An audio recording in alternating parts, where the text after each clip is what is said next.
हम्म,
हो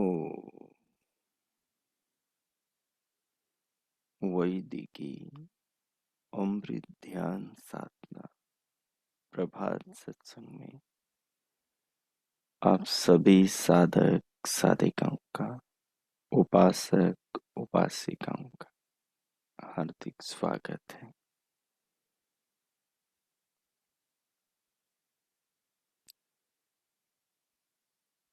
आइए पूर्व की भांति आज की ब्रह्म वेला में, आज के ब्रह्म मुहूर्त में भी हम उन महान प्रभु सच्चिदानंद परमेश्वर के अनंत गुणों का गान करते हुए अपने जीवन में, जगत में, संसार में, शरीर में प्रभु कृपाओं को, प्रभु की व्यवस्थाओं को देखते, विचारते, अनुभव करते हुए प्रभु के प्रति अपने हृदय में सम्मान, श्रद्धा, कृतज्ञता लेकर आए।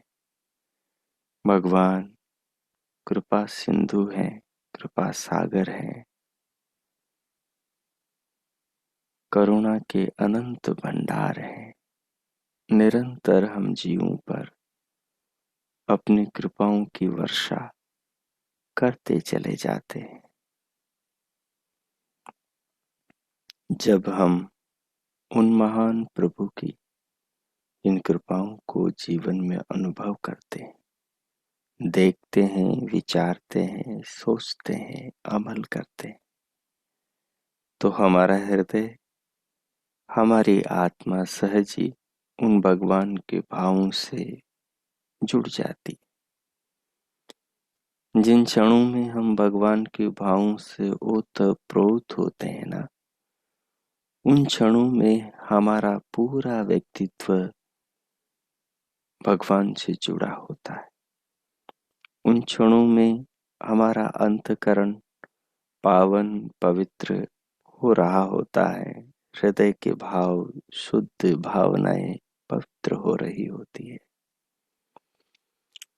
उन क्षणों में जो अपने सूक्ष्म शरीर चित्त का पवित्रीकरण होता है, पावनीकरण होता है, उसकी जो शुद्धि, उसका जो संस्कार, वो जो संस्कारित होता है, वही अपनी वास्तविक संपदा होती है। हर व्यक्ति, हर प्राणी चाहता है सुख को, और सुख वहां मिलता है जहां धर्म होता है। धर्म नाम मनुष्य के कर्तव्य कर्मों का है।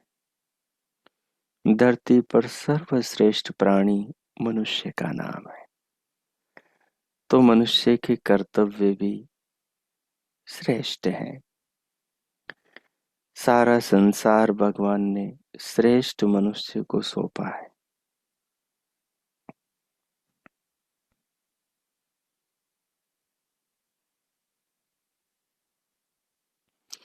भगवान ने स्वयं कहा कि ये जो भूमि है, इसे मैं श्रेष्ठों को प्रदान करता हूं। अहम अददाम भूमिम आर्याय।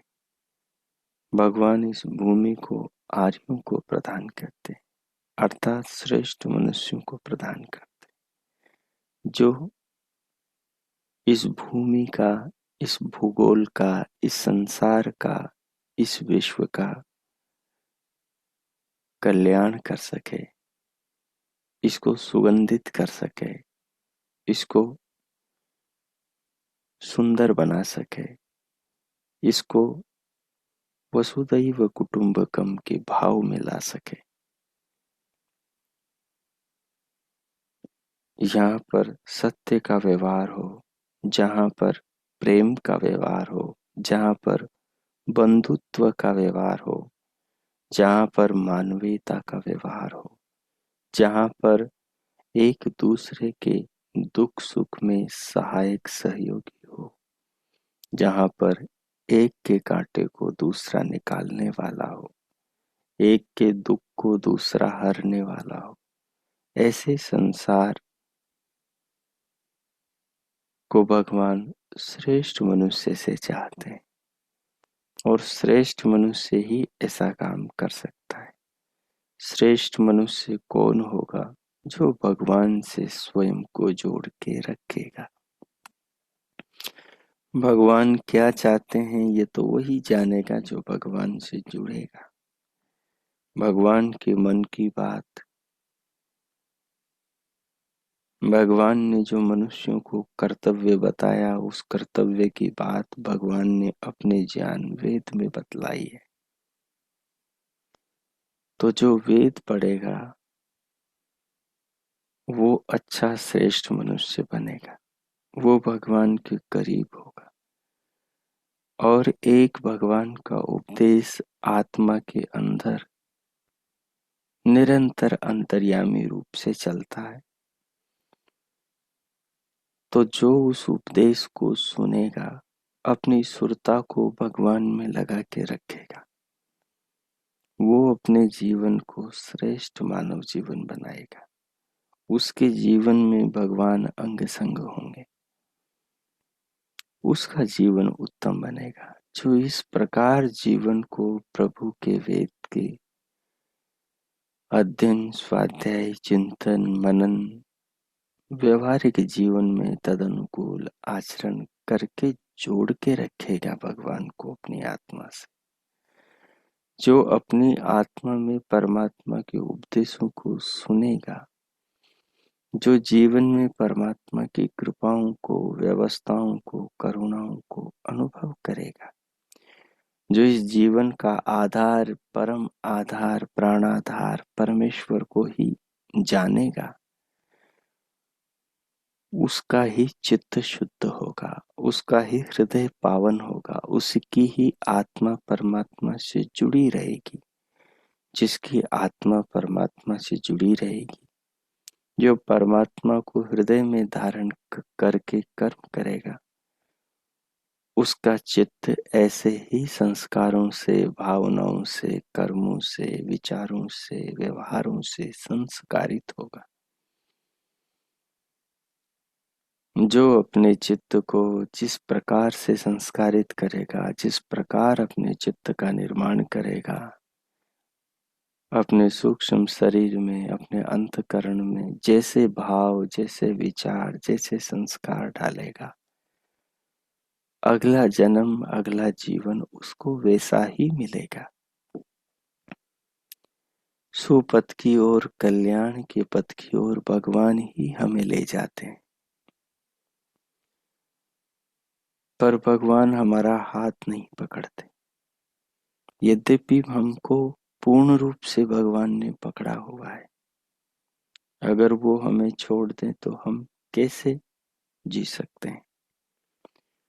देखिए, श्वास से प्रभु ने हमें पकड़ रखा, हर पल नई नूतन श्वास प्रदान करते हैं। उस श्वास से ही तो हमारा जीवन जीवंत रहता है, उस श्वास से ही तो हमें ये जीवन प्रतिपल नवनूतन मिल रहा है। तो श्वास से प्रभु ने हमारे पूरे जीवन की डोर को थाम रखा है। जब तक हम इस शरीर के अंदर के पुर्जों को बिगड़ने नहीं देंगे, तब तक ये शरीर को भगवान श्वास के द्वारा धारण किए हुए रहेंगे और हमारी आत्मा इस शरीर के द्वारा इस संसार को अनुभव करती हुई रहेगी और जीवन में कर्म करने का अवसर, जीवन में संसार को देखने का अवसर, जीवन में अपने आत्म कल्याण करने के अवसर को प्राप्त करती हुई रहेगी। परंतु कब? जब तक प्रभु ने इस जीवन को धारण कर रखा है और हमने इस धरती को स्वर्ग बनाया रखा है। मनुष्य ने जल, अग्नि, वायु को, आकाश को बहुत दूषित कर दिया है। कोई भी भगवान के पदार्थ को मनुष्य ने शुद्ध नहीं छोड़ा है। ये मनुष्य ईश्वर पुत्र हैं, लेकिन ईश्वर के विरुद्ध कितने इसने संसार में पाप किए हैं, कितने बुरे कर्म किए हैं कि खाने पीने की चीजों में भी जहर मिला दिया है। इसने भगवान के बनाए स्वच्छ, निर्मल, मृदु, मिष्ट जो जीवन का मूल है, उस जल को भी दूषित कर दिया है। भगवान जो ऑक्सीजन बनाते हैं, प्राण वायु बनाते हैं, उसका जो भंडार ये वायुमंडल है और पेड़ पौधे हैं, इस मनुष्य ने अनार्य होकर ऐसे दुष्ट कर्म किए कि अपने स्वार्थ के लिए, अपने पेट के लिए नाना प्रकार के आविष्कार करके पूरे वायुमंडल को दुर्गंध से भरता जा रहा है, विषैली गैसों से भरता चला जा रहा है। धरती पर मनुष्य का जीवन, प्राणियों का जीवन दूभर हो गया है। ये मनुष्य रावण बन गया है, ये मनुष्य कंस बन गया है, ये मनुष्य दुर्योधन बन गया है, ये मनुष्य राक्षस, पिशाच, पामर, दुरात्मा, दैत्य बन गया है। इसने वृक्षों को काट दिया है, इसने उनके बीजों में जहर मिला दिया है, इसने मूल के साथ में भी छेड़छाड़ करने में कोई कसर नहीं छोड़ी। इसने परमात्मा के बनाए पदार्थों की जगह विकल्प करके उनमें ही छेड़छाड़ करके नए प्रोडक्ट, नए बीज पैदा करके मानवता को खतरे में डाल दिया है। ये कुपथगामी बन गया है, ये कुमार्ग पर चल पड़ा है। भगवान को इसने छोड़ दिया है तो ये कुमार्ग पर चल पड़ा है। जो भगवान से दूर जाता है, जो भगवान से हृदय को तोड़ता है, जो भगवान से मन को तोड़ता है, जो भगवान को जीवन में छोड़कर केवल संसार को पकड़ता है, वो पतन की ओर बढ़ जाता है और वो पतित हुआ मनुष्य संपूर्ण मानवता के लिए खतरा, संपूर्ण मानवता के लिए अभिशाप बनता है।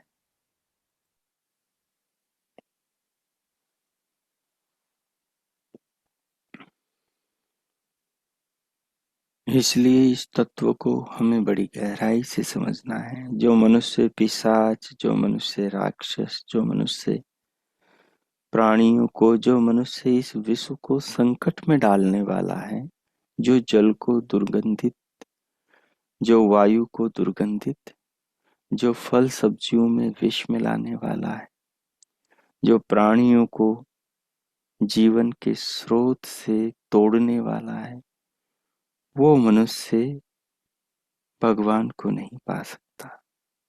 वो मनुष्य शांति को, सुख को, चैन को, आनंद को, परमानंद को नहीं पा सकता।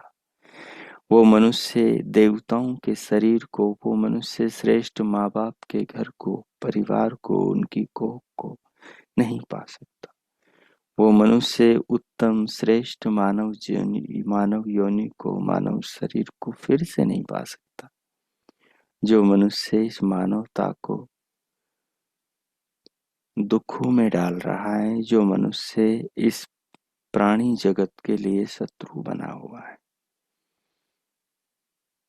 भगवान का मित्र तो वही है, भगवान का पुत्र तो वही है, भगवान का भक्त तो वही है, भगवान का उपासक उपासिका तो वही है जो प्रभु के सुपथ पर चलते हैं, जो प्रभु के ज्ञान के अनुरूप जीवन को जीते हैं, जो प्रभु को अपने प्राणों में, अपनी श्वास में, अपने शरीर के अंग प्रत्यंगों में, संसार की वस्तुओं में, सब में निहारते हैं, इनकी ओट में बैठा उस दीनानाथ को प्रणाम करते हैं। ऐसे ही लोग, ऐसे ही साधक, ऐसी ही उपासिकाएं उस प्रभु के पुत्र पुत्रियां कहलाते हैं।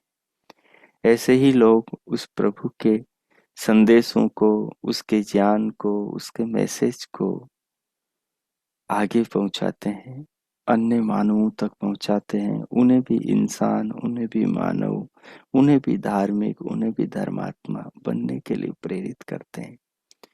तभी जाकर ये धरती स्वर्ग बनती है, तभी जाकर इस पर बस रहे प्राणियों को सुख प्राप्त होता है। तो अपने भगवान को, हम सब के पिता उस परमात्मा को अपने जीवन में, अपने प्राणों में, अपनी श्वास में देखें। संसार में जो इस जीवन को देने वाले, जीवन को धारण करने वाले, जीवन में रस, रक्त, मांस, मज्जा, अस्थि, मेद, शुक्र, शोणित बनने वाले जो फल सब्जियां हैं, जो वायु हैं, जो जल हैं, जो फल फूल कंदमूल हैं, जो दालें हैं, जो रस हैं, इन सबको देखो, इन सब के लिए प्रभु को प्रणाम करो। जीवन को समझो, जीवन के प्रति अपने आप को कृतज्ञ करो। जीवन मनुष्य का अनमोल है, ये जीवन महान है, ये जीवन अद्भुत है, ये जीवन परमात्मा की सर्वोत्तम रचना है जो हमें मिला है। इस जीवन का श्रेष्ठ निर्माण, इस जीवन का श्रेष्ठ सदुपयोग, इस जीवन का उत्तम उपयोग होना चाहिए। और इस जीवन का उत्तम उपयोग कैसा होगा? इस आत्मा को परमात्मा से जोड़ लेने से होगा। सो मैं 5 मिनट तक अब मौन होता हूँ। आप पूरे शरीर को अनुभव करो, जिस आसन में आलती पालती में बैठे हो। कमर, पीठ और गर्दन को सीधा करें, सहज रखें। हथेलियों को गोद में या घुटनों पर या अनुकूलता अनुसार कहीं भी रखें। नेत्रों को, पलकों को बंद रखें, सहज रखें। मुखमंडल पर मुस्कान, माधुर्य बनाए रखें। भगवान के प्रति हृदय में, आत्मा में सम्मान, आदर, श्रद्धा, कृतज्ञता का भाव रखें। बाहर से श्वास को, प्राण वायु को धीरे धीरे बड़े आदर के साथ में अनुभव करते हुए नथुनों से भीतर फेफड़ों की ओर, फुसफुसों की ओर जाती हुई अनुभव करें। इस प्राण वायु में अपने जीवन को अनुभव करें, अपने भविष्य को अनुभव करें। इस प्राण वायु को बनाने वाले परमात्मा के प्रति स्वयं को कृतज्ञ रखें। प्राण वायु के साथ साथ सिर से पांव तक भगवान की रचना, इस कृपा स्वरूप देह का अनुभव करें।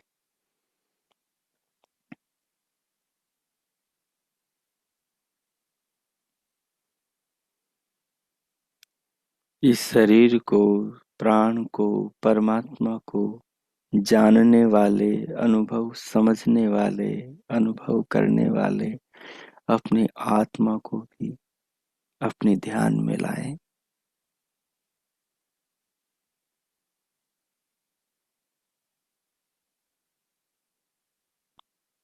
गंभीर हो, धैर्य रखें, स्वयं को प्रभु के भाव में आनंदित रखें, दिव्य नाद को सुने, दिव्य प्रकाश को देखें, श्वास को भीतर भर के प्रभु के नाम का मानसिक जाप करें और भगवान के नाम का जाप करते हुए अपने हृदय में उनके प्रति कृतज्ञता को अर्पण करें। सब भाव ही भाव में करें, बोलने की आवश्यकता नहीं, भाव ही भाव में करें, भावनाओं को अर्पण करें। प्रभु तो सर्व दृष्टा है, सर्वज्ञ, सब कुछ को जानने वाला है। हमारे मन को, हमारी भावनाओं को, उस कृपा सिंधु की कृपाओं को अनुभव करें। मैं मौन होता हूँ, 5 मिनट तक ये प्रयोग करें। जब श्वास पुनः लेने का मन करे, प्रश्वास को छोड़ने का मन करे, तो धीरे धीरे छोड़ें, धीरे धीरे लें, फिर रोकें, फिर जप करें। भगवान में स्वयं को श्रद्धावान अनुभव करें और इन क्षणों के ध्यानमय, आनंदमय इन क्षणों का अपने चित्त पर प्रभाव डालें, चित्त को संस्कारित करें। ओम कीजिए।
ओ, ओ,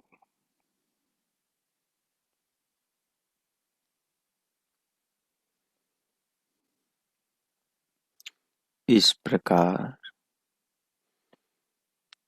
उन महान प्रभु की कृपाओं को जीवन में देखते हुए, जानते हुए, प्रत्यक्ष अनुभव करते हुए, जैसा कि श्वास, प्राण वायु संपूर्ण शरीर देह के भीतर के अनगिनत अंग प्रत्यंग जीवन में, संसार में साक्षात इस जीवन को, शरीर को धारण करने वाले खाद्य पेय पदार्थ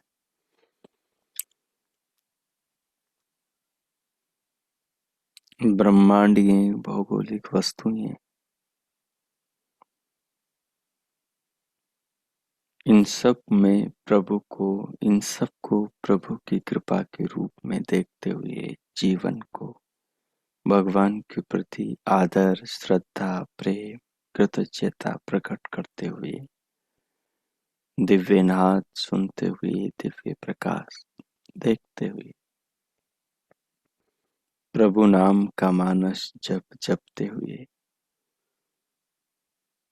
भगवान के प्रति श्रद्धा, आभार प्रकट करते हुए, इन सब के ज्ञाता, इन सब के अनुभव करता, अपने आत्मा को ध्यान में लाते हुए, अपने चित्त को इन भावों से, इस चिंतन से संस्कारित करते हुए, अब भगवान के धन्यवाद पूर्वक भीतर से बाहर स्क्रीन पर आएंगे, प्रभु का धन्यवाद करते हुए, दोनों हथेलियों को मलते हुए, मुखमंडल पर स्पर्श करते हुए, उंगलियों के मध्य से धीरे धीरे पलकें खोलते हुए भीतर से बाहर स्क्रीन पर देखें। हो, आइए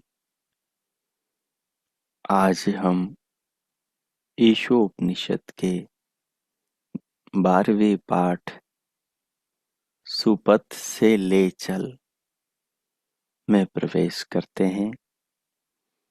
हमने पीछे ईशोपनिषद, जो कि मनुष्य जीवन को कैसे जीना चाहिए उसकी शिक्षा देता है। हमारे पूर्वज ऋषि ऋषिकाओं ने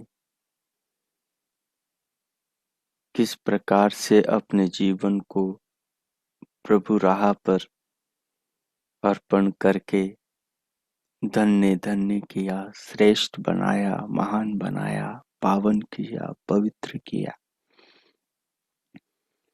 वही पगडंडी महर्षि कण्व मुनि ने ईशोपनिषद में हमें बताई है।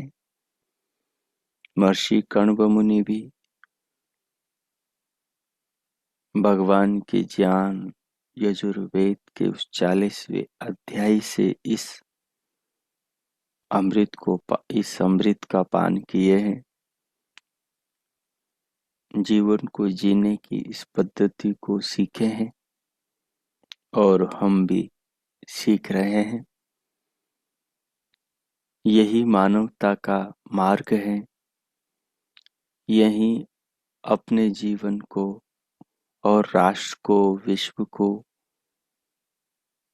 कल्याणमय, सुखमय, शांतिमय, सौहार्दमय, वसुदैव कुटुंबकममय बनाने का साधन है। यही मोक्ष की पगडंडी है। यही सांसारिक भोगों को उत्तम रीति से भोग कर उनसे छूटने की पगडंडी है। ये ज्ञान ऐसा है कि संसार की सब संपदाओं को प्राप्त भी कराता है, पर उनके मोह के बंधन में बंधने भी नहीं देता,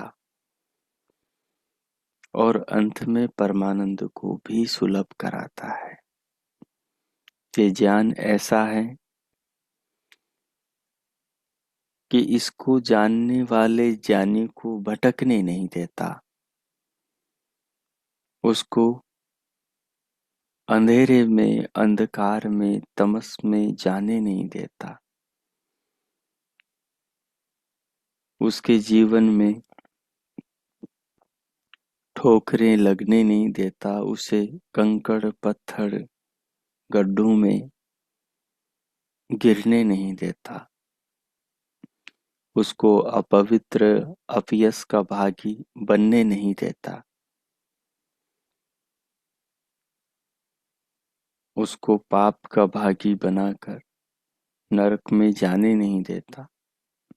ऐसा ये दुर्लभ ज्ञान है, ऐसा ये अमोघ शस्त्र है, ऐसी ये कल्याणकारी भगवान की नौका है, जो इस वेद रूपी नौका में, जो इस वेद रूपी ज्ञान के प्रकाश में स्वयं को ले आता है, वो समस्त तमसों से स्वयं को मुक्त कर देता है। वही असतो मां सद्गमय के सुपथ पर चलता है, तमसो मां ज्योतिर्गमय के सुपथ पर चलता है, और अंत में वही मृत्युर्मामृतम के पथ पर चलता है, अमर हो जाता है, अमरत्व को पा लेता है। सो आइए 11वां पाठ, ये 12वां पाठ अत्यंत ही अद्भुत है, अनमोल है। ये पूरे जीवन को सुखमय बनाने वाला है, घर को स्वर्ग बनाने वाला है। ये व्यक्ति की आत्मा को जोड़ने वाला है। जो लोग इस भगवान के उपदेश को एक साथ सारे घर वाले समझते हैं और इस पर चलने का संकल्प करते हैं, उनका घर स्वर्ग बन जाता है। वहाँ एक दूसरे का खूब आदर होता है, खूब सम्मान होता है, एक दूसरे में खूब प्रेम होता है, एक दूसरे के प्रति सब एक दूसरे के सहायक बनते हैं। किसी में किसी के लिए राग, द्वेष, ईर्ष्या, छल, कपट, चालाकी, कुटिलता आदि के भाव से युक्त नहीं होता। सो आइए हम सुपथ से चलाने वाले, सुपथ पर ले जाने वाले, सुपथ पर अपने जीवन को लाने वाले इस महान सुपथ का अध्ययन करें, इसको आत्मसात करें और इसको जीवन में लाएं। 12वें पाठ की जो संगति है, एक बार इसको देखेंगे। देखिए गुरु शिष्यों से क्या कह रहे हैं। गुरुदेव शिष्यों से कह रहे हैं कि क्या तुमने वेद के इस उद्बोधन को सुना, हृदय में बैठाया। कौन सा उद्बोधन? पीछे वाला। कौन सा उद्बोधन? वायुरनीलम अमृतम मथेदम भस्मांतम शरीरम, ओम कृतो स्मर कृतम स्मर कृतो स्मर कृतम स्मर। इस उद्बोधन को सुना, इसको हृदय में बैठाया। यदि सचमुच तुमने इसे हृदयंगम कर लिया है, हृदय में बैठा लिया है, तो तुम बड़ी से बड़ी विपत्ति को तर जाओगे, बड़ी से बड़ी बाधा को, बड़े से बड़े प्रलोभनों को, बड़े से बड़े संकटों को पार हो जाओगे। कितने भी आकर्षण हो, कितने भी लोभ लालच की बेड़ियां हो, सबको काट दोगे। कोई भी तुम्हें जकड़ नहीं पाएगा, कोई भी तुम्हें पकड़ नहीं पाएगा, कोई भी तुम्हें रोक नहीं पाएगा, कोई भी तुम्हें अपने लालच के झांसे में ले नहीं पाएगा। तुम सबको छिन्न भिन्न करते हुए सत्य के सूर्य की ओर कल्याण मंगल के मार्ग पर आगे बढ़ते चले जाओ, बड़ी से बड़ी बाधा को लांघ जाओगे। कब? जब तुम ओम में रमकर अवधूत हो जाओगे, जब तुम सर्वव्यापक परमेश्वर में अपनी आत्मा को निमग्न कर लोगे, जब आत्मा को सर्वव्यापक विधाता से जोड़ लोगे, तो तुम उस विभु में, उस व्यापक प्रभु में, उस सर्वज्ञ, उस सर्वशक्तिमान, उस आनंद के महास्रोत परमानंद में अपनी आत्मा को निमग्न कर दोगे, उससे हमेशा के लिए जोड़ दोगे। तो फिर उस प्रभु में जो कण कण में रमा है, कण कण का दृष्टा साक्षी है, जिसने हर कण को, हर गुण को और हर परम परमाणु को अपनी शक्ति व्यवस्था से पकड़ रखा है और अपने नियमों में चला रखा है, वो जो व्यापक विभु परमात्मा है, उसमें तुम रम जाओगे। ये जगत को उसकी झांकी बना लोगे। हर वस्तु की ओट में जब उसे देखोगे तो तुम सच में अवधूत हो जाओगे। तब तुम सच में अवधूत हो जाओगे। अवधूत होना क्या है? अवधूत होना सन्यासी होना है। अवधूत कहते हैं सन्यासी को, जिसने सब कुछ का त्याग कर दिया हो और त्याग कर सब कुछ पा लिया हो। जो सब कुछ को त्याग देता है, समझो उसने सब कुछ पा लिया है। जिसमें भूख है, जिसमें लालच है, जिसमें लोभ है, जो भूखा है वो त्याग नहीं पाता। सच्चा त्यागी वही है जो सब कुछ से ऊपर उठ गया है। जो सब कुछ से ऊपर उठ गया है वही वास्तविक सन्यासी है। जो पूरी तरह संसार की भूख से ऊपर उठ गया है, जो पूरी तरह जगत से, संसार की सब चीजों से, सब भोगों से पूर्ण तृप्त हो गया है, वही अवधूत है। अवधूत कौन है? जो नग्न है, जिसकी दिशाएं ही वस्त्र है, जिसका प्रकृति से सीधा ही भोजन है, जो पूर्ण रूप से प्रभु में अपने आप को विलीन कर चुका है, देह रूप से अलग है, आत्मा रूप से प्रभुमय हो गया है, वो सन्यासी, वो साधु, वो साधक अवधूत है।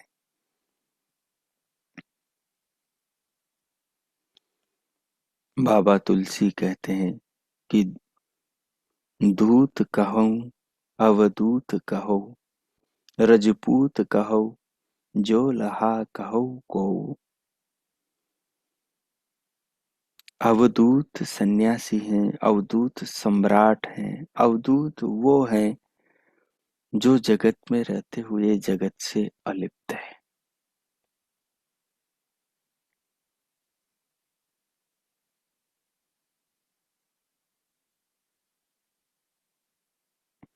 अवधूत योगी है। यह सुरती, यह मुद्रा हम न देख अवधूत, जाने हो ही न योगी कोई। अवधूत की बड़ी महिमा है। अवधूत नाम सन्यासी का है, जिसने समस्त सांसारिक बंधुओं को काट दिया है, जो पूर्ण रूप से प्रभुमय हो गया है और जीवन को ऐसे जीता है जैसे कोई प्रभु को जी रहा है।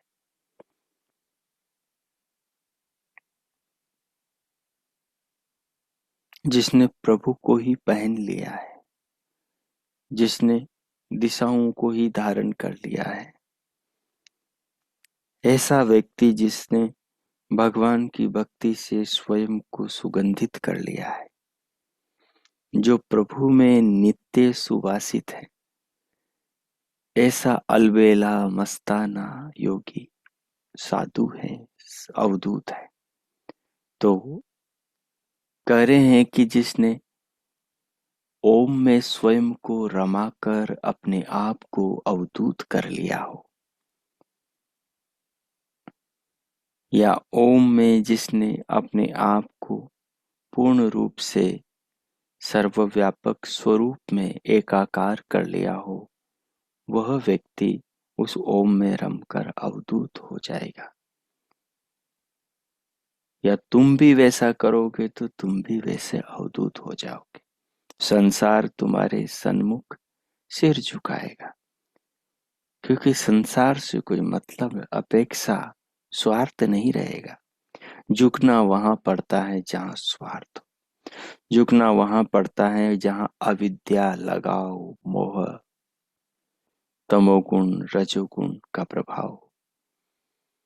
लेकिन जहां सत्व से भी कोई ऊपर उठकर आत्मस्थ हो गया हो, परमात्मा में स्थित हो गया हो, उसे फिर संसार में कौन झुकाएगा? उसे कौन प्रलोभित कर सकेगा? तुम्हारे गौरव गीत संसार गाएगा कब? जब तुम भी अवधूत हो जाओगे। तो अवधूत होने का अर्थ कपड़े बदलना नहीं है, सन्यासी हो जाना नहीं है। अवधूत तो वो हैं जो आत्मा से, प्राण से, संपूर्ण व्यक्तित्व से प्रभु को, सच्चिदानंद परमेश्वर को, स्वयं को अर्पण कर चुका है और भगवान की बताई राह पर स्वयं के जीवन को समर्पित कर चुका है, स्वस्ति के पथ पर चल पड़ा है, वही अवधूत है। तो वो स्वस्ति का पथ क्या है? अपने और संसार के कल्याण का वो सुपथ, उत्तम मार्ग क्या है? उसको अगले 12वें पाठ में हम पढ़ेंगे। आज के पाठ को यही विराम देते हैं। अगले पाठ का जो श्लोक है उसका 1-2 बार गान करते हैं, उसी के साथ इस पाठ को विराम देंगे। गुरु शिष्यों से कहते हैं कि कल का पाठ याद है ना, जिसमें ओम के स्मरण की प्रेरणा दी गई थी। अंतिम पाठ में श्रुति अग्नि नाम से प्रभु को स्मरण करके उससे याचना कर रही है। क्या याचना कर रही है? तो वो याचना के रूप में ये श्लोक है, मंत्र है। इसके व्यापक अभिप्राय को तो हम अगले पाठों में समझेंगे। आज हम केवल इस प्रभुवाणी का, वेदवाणी का, वेद माता का गान करेंगे। आप भी मेरे साथ में म्यूट रखते हुए गान करें।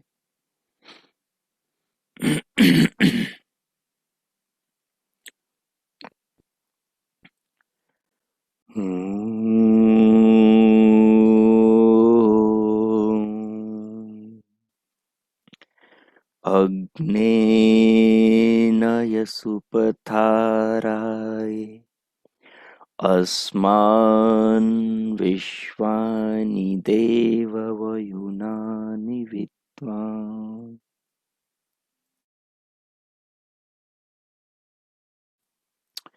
युयोध्यस्मज्जुहुराणमेनु भूयिष्ठां ते नम उक्तिं विधेम।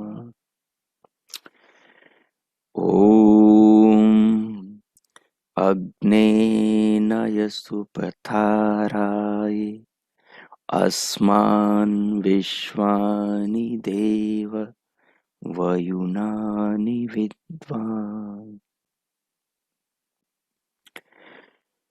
युयोध्यस्मज्जुहुराणमेनु भूयिष्ठां ते नम उक्तिं विधेम। अग्नेन यसुपथाराय अस्मान् विश्वानि देव वयुनानि विद्वान्। युयोध्यस्मज्जुहुराणमेनु भूयिष्ठां ते नम उक्तिं विधेम।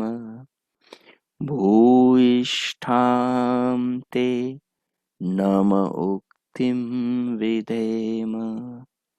ओ, जब इस ऋचा के अर्थों को हम समझेंगे और फिर जब इसके भाव के साथ इसका गान करेंगे और गान में शब्द शब्द के साथ में शब्द से जो अमृत बरसेगा और उसका पान चातक आत्मा करेगा, तो वो क्षण अत्यंत आनंदित करने वाले होंगे। उन क्षणों का अनुभव हम अगले पाठों में करेंगे। अब आज के पाठ को यहीं विराम देंगे। 2 मिनट भगवान के अंदर अपनी आत्मा को, मन को लगाएंगे। ध्यानस्थ होकर नेत्र बंद करके प्रभु में अपनी आत्मा को जोड़ेंगे और परमात्मा का धन्यवाद, कृतज्ञता, भगवान के प्रति इस जीवन के लिए प्रतिपल मिल रहे श्वास प्राण के लिए धन्यवाद करेंगे। जो मन में हो प्रभु से कहने की अभिलाषा, उन भावों को भी प्रभु को अर्पण करें, क्योंकि प्रभु सर्वज्ञ हैं, सर्वज्ञाता है, हमारे मन हृदय आत्मा को भी जानता है। भगवान के साथ में संवाद करें, अपने भाव को प्रभु को अर्पण करें, उनका धन्यवाद करें। 2 मिनट में मौन होता हूं। प्रभु के साथ अपनी आत्मा को एकाकार करें। ओ कीजिए।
हो हो। इस प्रकार प्रभु का धन्यवाद करते हुए इस जीवन के लिए, ज्ञान के लिए, मार्गदर्शन के लिए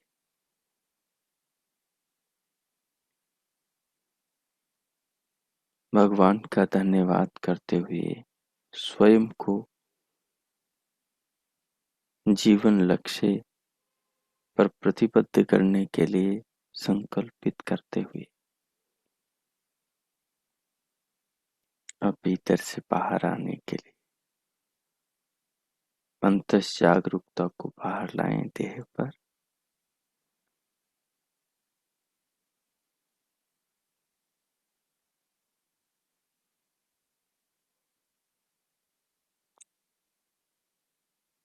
हो शांति पाठ।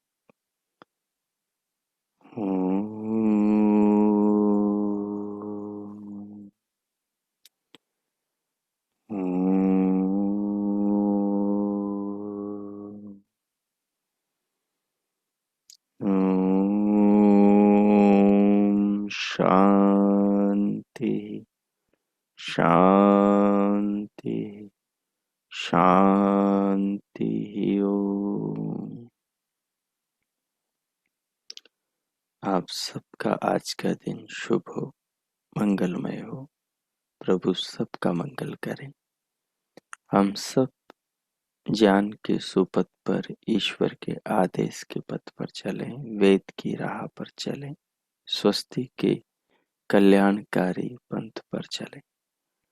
अपना, अपने परिवार का, समाज, देश, राष्ट्र, विश्व का कल्याण करें। अपने व्यक्तित्व का विराट, उत्तम, श्रेष्ठ निर्माण करें, जिससे हमें, अपनों को और सबको लाभ मिले। भगवान से बहुत बहुत शुभकामनाएं, मंगल कामनाएं। इति ओम। इति